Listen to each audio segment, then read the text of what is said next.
So the periodic table. What we're going to talk about today is the how part. How did they come up with it? Where did that periodic table come from? And then we'll talk about why it is the way it is. And then we'll talk about how that's going to let us predict how atoms behave.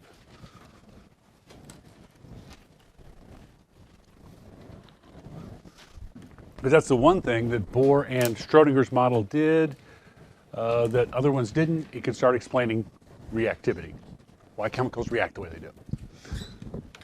So, how they came about it. Okay, 1929, a guy named Dobereiner, German, J.W. Dobereiner. He noticed a pattern among the elements. Now, this is 1829. Remember, so this is about 50 years past Dalton. Okay, they know there are atoms. They know that we got a new definition of elements. Okay, so he looked at the list of elements, and he found triads. Triad means three, and that's three elements that had similar properties. Okay, types of properties they looked at were things like how they reacted with water, how many times they combined with hydrogen, how many times they combined with oxygen. That's the way they were similar, how they reacted or how many times they combined with stuff. And he noticed that the other properties followed a pattern, that they were similar in this way. If you looked at the other ones where they were different, there was a pattern. And the pattern was simply this, that the same element was in the middle every time. That if you looked at melting point, if there was one that was high, one that was middle, and one that was low. If you looked at density, there was one that was high, one that was middle, one that was low. If you looked at how violently it reacted, one was high, one was in the middle, one was low. And the same one was in the middle, no matter which thing you looked at. So that means it's always an increasing trend or a decreasing trend. There's no ups and downs in there. Yeah. Okay. So he grouped them by triads, but he ran into a few problems.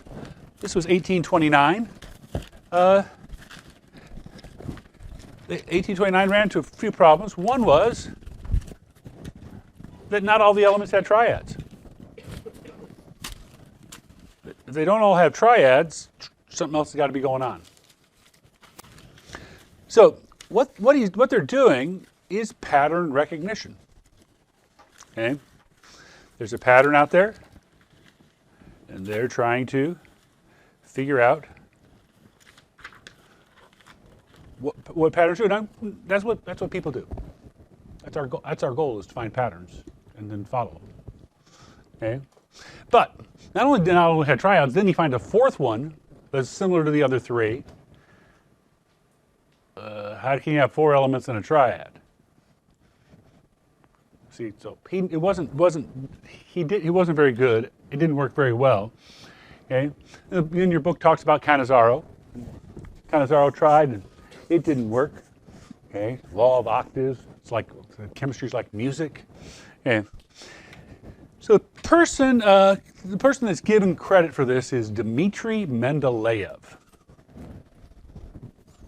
Sometimes you'll see it spelled with a V, sometimes you'll see it spelled with an F. Depends on how they translate that Russian stuff.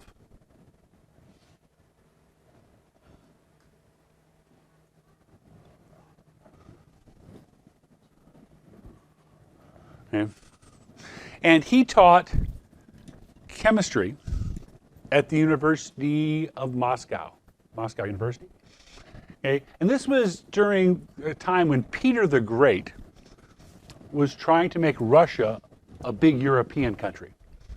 Before Peter the Great, it had been just a big agricultural country, didn't have a lot of industrialization, didn't have a lot of education, lots of poor farmers that never learned how to read.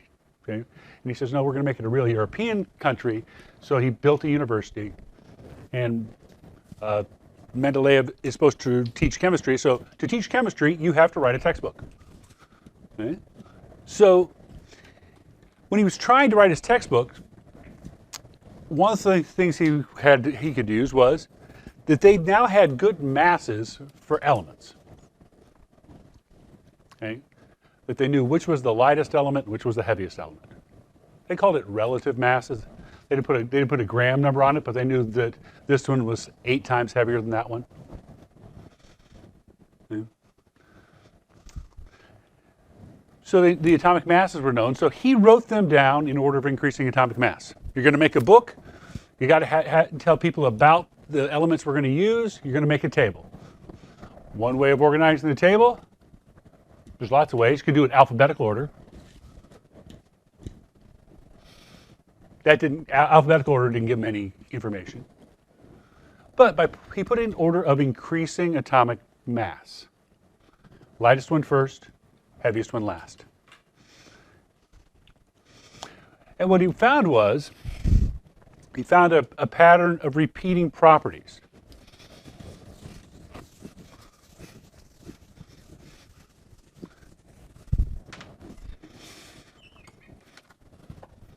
So he found he had lithium that would react with water, right?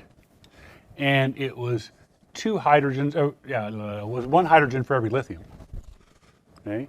And then the next element, beryllium, was not as reactive, and it reacts 2 hydrogens for every beryllium. And then you wait a few more elements, and later on, there's another element that is reactive and combines with 1 element, and that's sodium. And the element right after it, magnesium, is not as reactive, but when it does react, it combines with 2 hydrogens. So that when you put it in atomic mass order, the lithium and the sodium have the same one, and then the next heaviest ones have properties that are similar to each other. Okay. So he saw that every 6 or 7 elements, the properties repeated. Okay. So he said, hey, this should make it easy for my students to learn. Because in the 1850s, when you took a chemistry class, it was a lot of memorization. You had to memorize which chemical reacted with which because they didn't know why yet. They had no idea about why things were happening. So all you did was, if you mix this with this, you make that, and you memorized it. Okay? Well, if you have an organized set, there's less memorizing. So he was trying to make it easier for his students to learn the material. That was his goal. His goal was to make a table so students could learn the material so that they could say they know chemistry. Okay? Okay, but when he did that, it worked really, really well, except a few spots. He found some inconsistencies. Okay? So what I mean by he had some inconsistencies. Well, tellurium is 127.6, iodine is 126.9.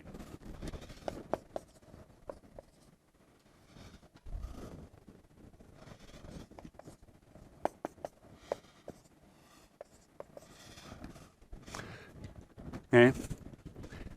So if they put it from lightest to heaviness, iodine should come before tellurium. But iodine behaved like chlorine, bromine, and fluorine. And tellurium behaved like selenium, oxygen, and sulfur. So if you put them in order, the properties don't line up. But if you put them in properties, the masses are out of order. So he knew there was going to be a problem one way or the other. And he said, well, there must be some reason for those properties. We don't know why, and it must be important because it shows up all the time. So I'm going to put them in order by property, not by mass. So there's going to be a few places where he tried mass, a few places he had to switch the mass around in order for things to work. Okay. See his dilemma there? We don't know why. You got to be stuck with the data, and sometimes the data disagrees. You got to decide what to do with it. He said, I think that there's some underlying reason for those properties. We don't know, but I think that's more important. Okay, so he switched them in order. He noticed some gaps. He knew boron behaved like aluminum, and carbon behaved like silicon, and nitrogen behaved like phosphorus. And he knew arsenic behaved like phosphorus, but he couldn't find anything that behaved like silicon or aluminum. Okay? And he said, hey, why is there a gap? The gap is not for the table, the gap is from our knowledge. Okay? The reason why there's a gap is we haven't found all the elements yet.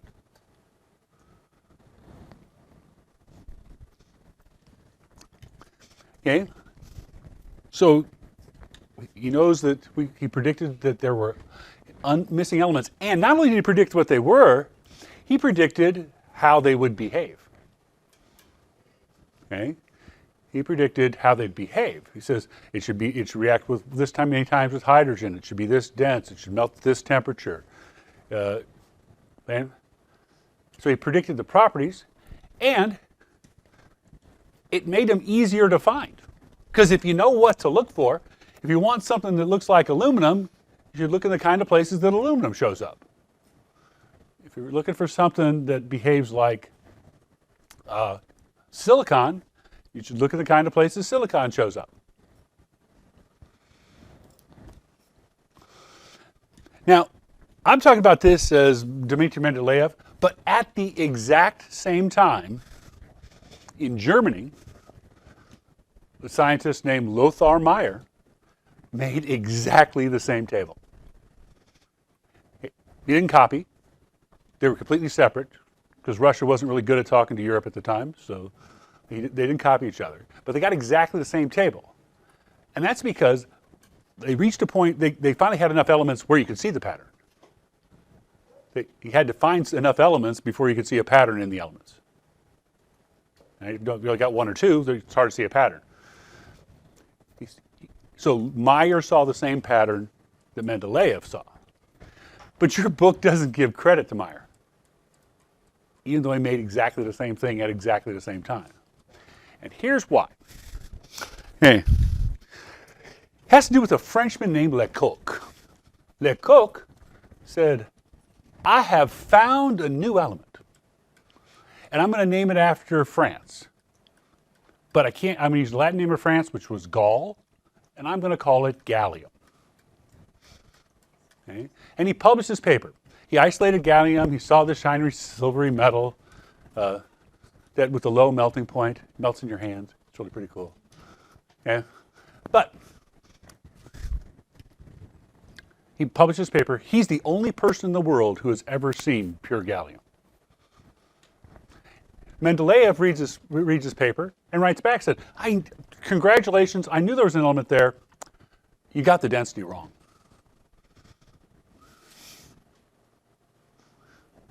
Say what? The only person, right from Moscow to Paris, and tell him, the only person who's ever seen it, you got the density wrong. Okay? Because it didn't fit his pattern. Okay? Lecoq went back and checked. He'd gotten the density wrong. Mendeleev was right. And that's why Mendeleev gets credit. Because it's not just a table for memorizing how things behave. There's an underlying reason that this periodic table is that way. Meyer doesn't know it. Mendeleev doesn't know it, but Mendeleev knows it's there. Meyer is just teaching his kids to study chemistry. And that's why Mendeleev gets credit, because he used it for science. Meyer didn't get credit because he just used it to help his students learn. Okay, does that make sense?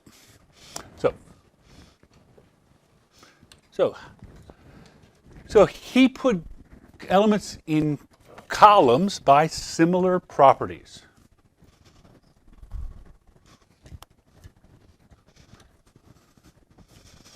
He found some inconsistent.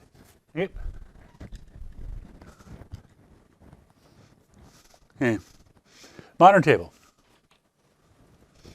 The elements are still grouped by properties. It still works. Same properties are in the same column.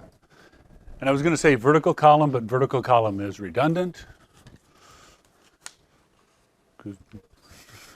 Okay. Unless you're building a house and they just shipped it to you, column should be vertical.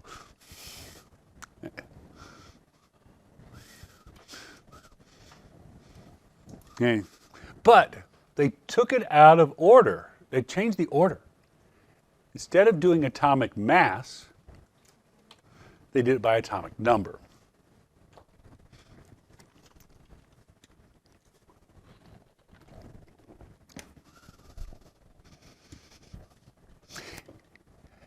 And when they did that, all the inconsistencies disappeared. Tellurium and iodine in atomic number order are in the right columns. Atomic mass order, they're in the wrong columns. Well, if it works so well, why didn't Rutherford do it? Or why didn't Mendeleev do it? Why didn't he do it in atomic number order? Well, what is the atomic number? Protons. In 1850, what did they know about the atom? Nothing, except they weighed different amounts. Right? That's all they knew, and you memorized how they reacted.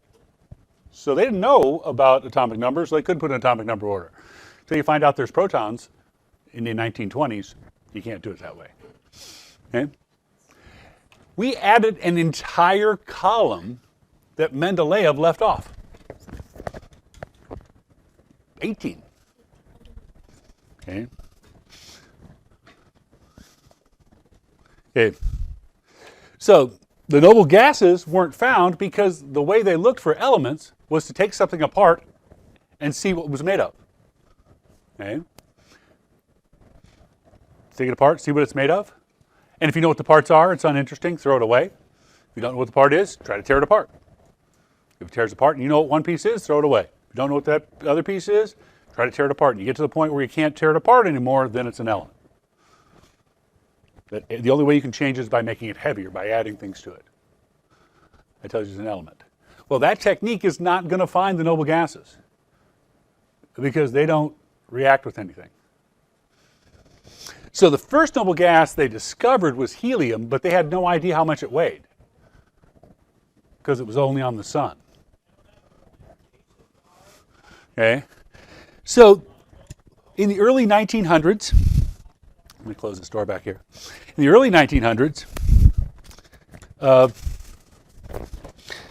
they had gotten they had made better refrigerators. Okay? And all they did was say, what was a refrigerator going to do? Well, they took air and they cooled it off. And the first thing that happens when you cool off air is the moisture comes out. The water comes out as condensation. And then if you cool it down some more, the carbon dioxide comes out as a solid carbon dioxide. And then if you cool it down a lot more, eventually when you get down to about negative 170 Celsius, the oxygen turns into a liquid. When you get down to about negative 200 Celsius, the nitrogen turns into a liquid. But there's still a gas left. Yeah. See, that sounded like everything that could be in air, right? Moisture, carbon dioxide, okay, oxygen and nitrogen, that's what you think about it. But there was still some air left. And they took that air that was left and they put electricity through it and it gave off lines they'd never seen before. So they figured out it must be a new element and they discovered argon. About 0.5% of our atmosphere is argon. Right? So once you find argon and you know its weight, you have to put it in between chlorine and potassium. And the only way to put it in between chlorine and potassium is to make a new column.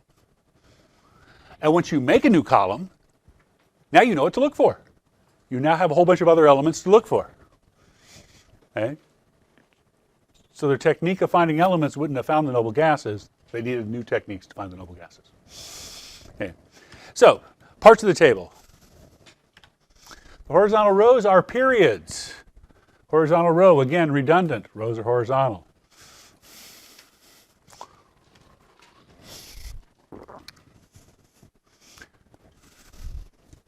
There are 7 periods on the table until they make element number 121. They make element number 121. It's going right beneath Francine. Okay. Here's how they name them. The first period is called the first period. Second row is called the second period. If they want to get fancy, they can call that third row period 3. Everybody okay with that fancy technique? What about the period of The period of the third of the periods. Okay. Vertical columns are groups, and again, redundant to call them vertical columns. How did they get in those same columns?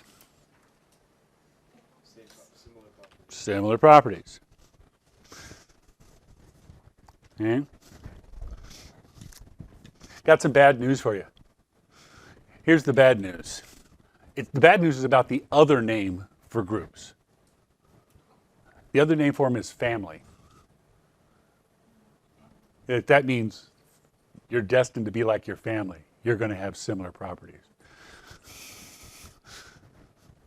No, I'm a teenager. I don't want to be like them at all. I know so much better.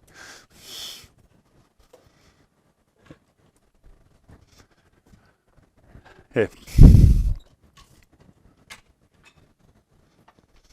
Okay, so families, groups, columns, all the same thing. Okay, if you look at your periodic table, there are 2 sets of numbers. There's a number 1 through 18, and there's a number 1A, 2A, 3A, 4A. We want to look at the ones with A's because the ones that have A's after them, those are called representative elements. Sometimes main group elements.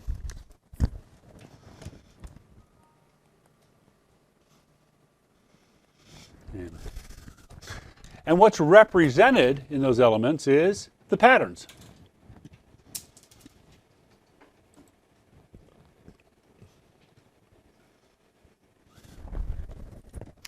The patterns is right. So the patterns are well represented in those patterns. That's why they call them representative elements. Each one takes its place in the pattern.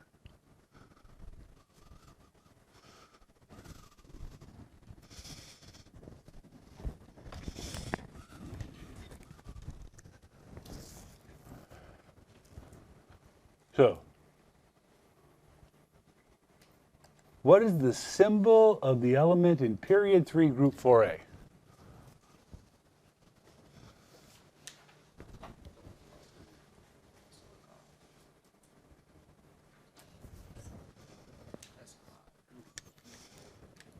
Okay, period 3, group 4A, it's just down 3, over 4, and it's SI. Everybody see that is period 3, group 4A? Yeah. Period 3, third row down, column 4A. Okay.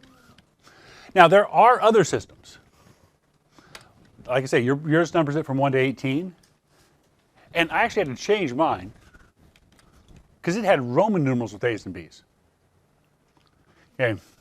So, where it came from, why there's 3 different systems. Okay.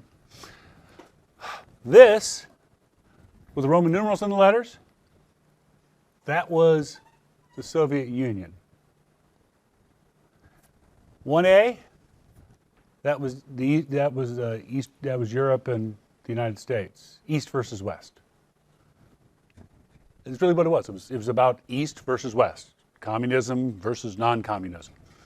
Okay, and so who decides? Well, there's a group called IUPAC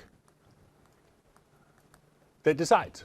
International Union of Pure and Applied Chemistry, IUPAC. They make all the official decisions. So the Soviet side came up and said, this is why our way is better. The European side came up and said, this is why our way is better. And what did IUPAC do? They punted and just numbered them 1 through 18. Okay? So the official one is 1 through 18. That's the official one. But 1 through 18 doesn't tell you anything. These letters, these 1s, these 2s, they tell us something. We're going to want to use the 1As and the 2As. Okay. All right. So those are the main parts of the table. Now, big patterns that show up on the table. Okay. Everybody see that zigzag line on the periodic table? See how it's darkened on yours? It's darkened on every periodic table I've ever seen. Why? Because it divides the table into 3 categories.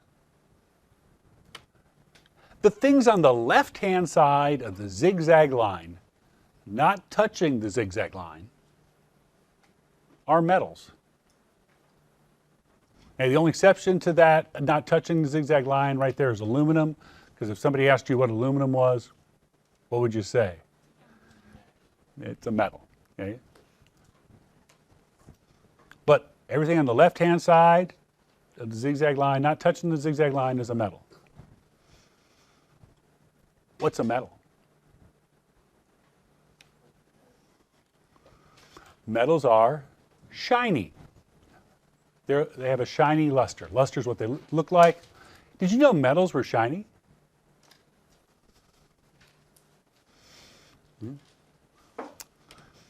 Metals are ductile,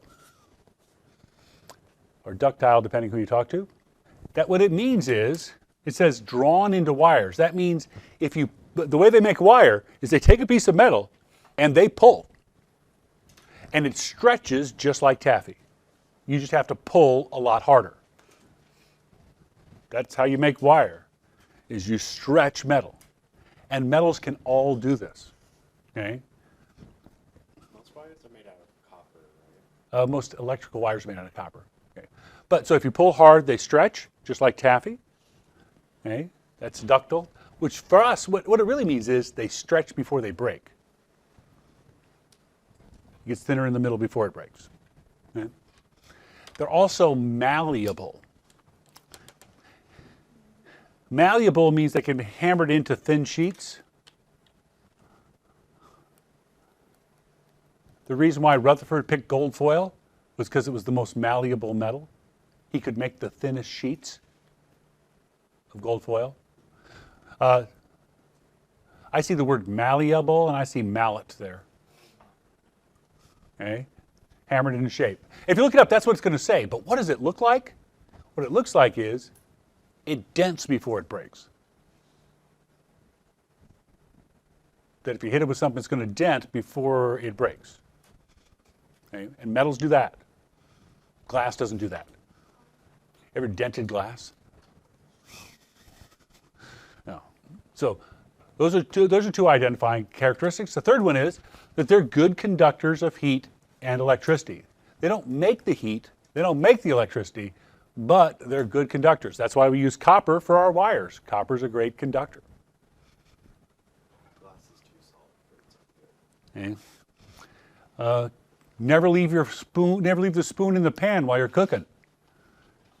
Unless you want the burn mark of a spoon on your thumb when you go to pick it up. Okay? That's why we make our pans out of metal. So the heat gets to the food. I used to own glass pans. Pyrex. And it takes forever for the food to get hot because you had to heat the glass up. And the glass is not a good conductor. So you had to wait for it to get hot. And it took forever. Okay. Special category of metals is the transition metals.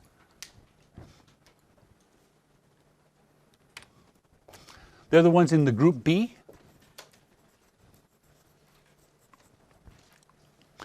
They're the ones that are not representative elements because they're not in the group A ones.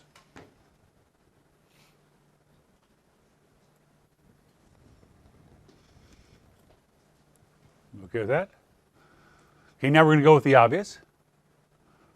On the right-hand side of the zigzag line, not touching the zigzag line, what would you expect to find? Not metals. Non-metals. Sulfur's a yellow solid, but it's not a metal. Phosphorus is sometimes white, sometimes red, but it's not a metal. Depending on how the phosphorus atoms come together. Whether they make 8s or 4s. Okay, So they're going to have the properties that are opposite of metal. So the opposite of shiny is dull.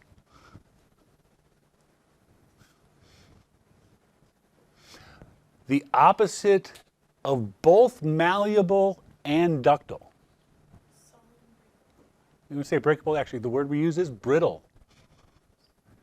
They call it peanut brittle because you make it one big pan and then you hit it with a hammer and it shatters. It's brittle. Okay? And the opposite of conductor, sometimes you say non-conductor, the real word is insulator. We don't want the heat to conduct out your walls. What do you put on? What do you put in your walls? Insulation. What's that wrapping around the wires called? Insulation.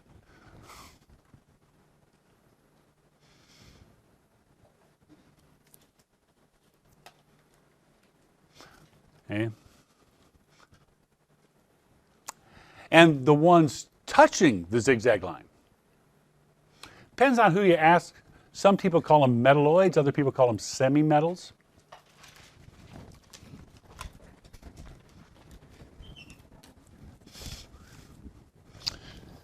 Their properties are a little harder to find because they're,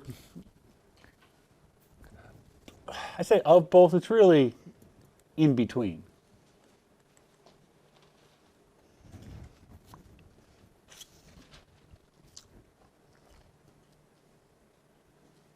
But the most important one is that they are semiconductors. They sort of conduct electricity.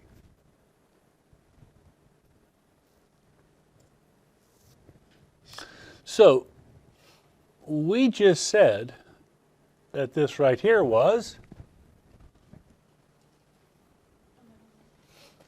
a metalloid, right? Oh no, sorry, think which one? Aluminum. Oh, it's right here. We said this right here. That was silicon, right? So silicon's a metalloid.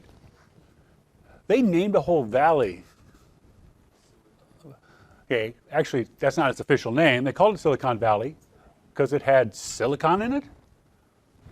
Well, it's actually silicon is one of the most abundant elements on Earth. There's lots of it. Goes into makes up sand. Yeah. So, why do they call it Silicon Valley? Because they make computer chips out of it. They make computer chips out of it because it's a semiconductor. Because all a computer is a bunch of switches. Switches that are either opened or closed. That's how it stores memory, is ones and zeros, open, closed. Okay? So if you're going to build a machine that does that, sorry about this. Anybody smell smoke? We don't need to leave. Yeah. Okay, so if you want to build a switch, you can't make it out of all metal because then it would always conduct. Right? If you made it out of all metal, metals always conduct. I couldn't turn it off. If I made it out of a non-metal, it would never conduct electricity. I couldn't turn it on. So they make it out of a metalloid and they can control whether that switch is open or closed. Sometimes it conducts, sometimes it doesn't conduct. And when it does conduct, it doesn't do it really well, and that's why your computer chips get hot, because they got to force their way through. Does that make sense? So the reason why it's called that is because you have, and what they use to make it so control, they use this stuff right here, germanium. Guess where they found germanium? Okay. Gallium. Okay. They put some impurities in that make it so that the electron can quantum teleport from one side to the other. That was a false alarm. Please note that was a false alarm. Thank you. Okay. Okay. The ones at the bottom are called the inner transition metals.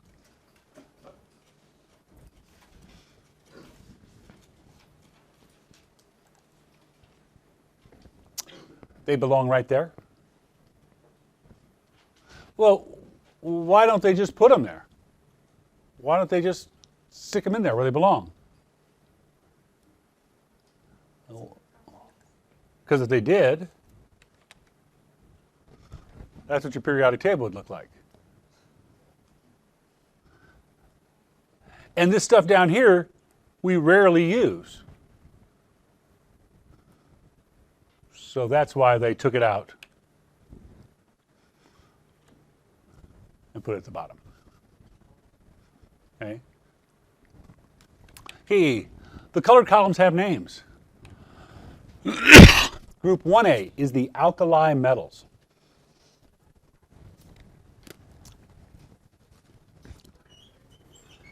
And group 2A is the alkaline earth metals. What were the ones at the bottom called again? Intertransition. The F's were intertransition. I could say that.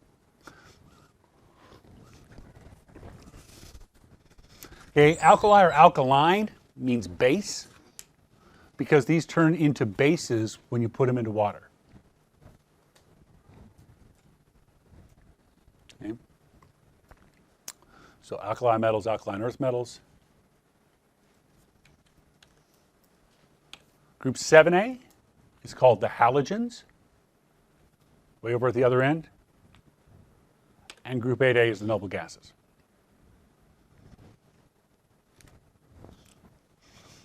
The other ones don't have names. So if I wanted to talk about this column right here, okay, I want to copy, say what the name of 7A was. They call it the oxygen family because it's oxygen is at the head of the family. The one right next to it is the nitrogen family.